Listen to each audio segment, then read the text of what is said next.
specifically to 529s, can you talk about some of those options if the child chose not to go to college? Yeah, absolutely. So, the best bang for your buck, well, obviously, when you do the 529 is if your child does go to college, right? That's really the big benefit of doing these. The prepaid, you lock it in. The other one, you get tax-free growth, the savings plan. But if your child does not go to college, there is ways that this money can be used. Now, let me start by saying that I do feel, and I talk with many clients of different means, that you can do your college planning savings. It does not all have to be in a 529, right?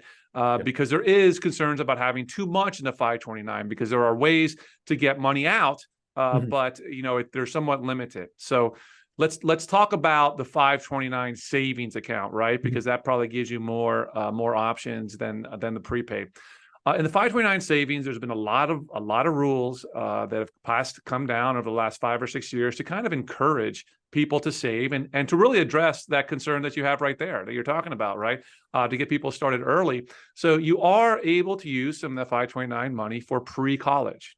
Okay, that's if you go to a private school, if your child goes to that private school, you can use up to $10,000 per year per child, okay, out of that plan.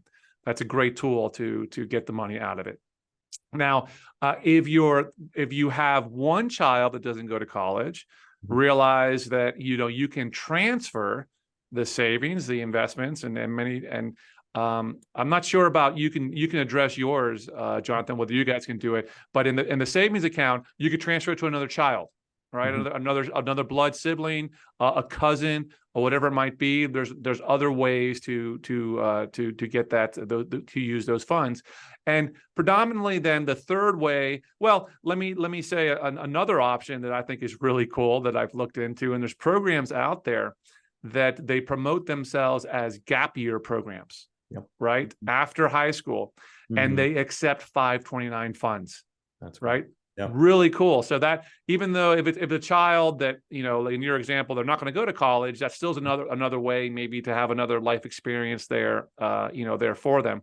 And the final way, the big one that's really come up of late is the ability to roll those monies out of the actual savings plan into a Roth IRA for the child at a later date, right?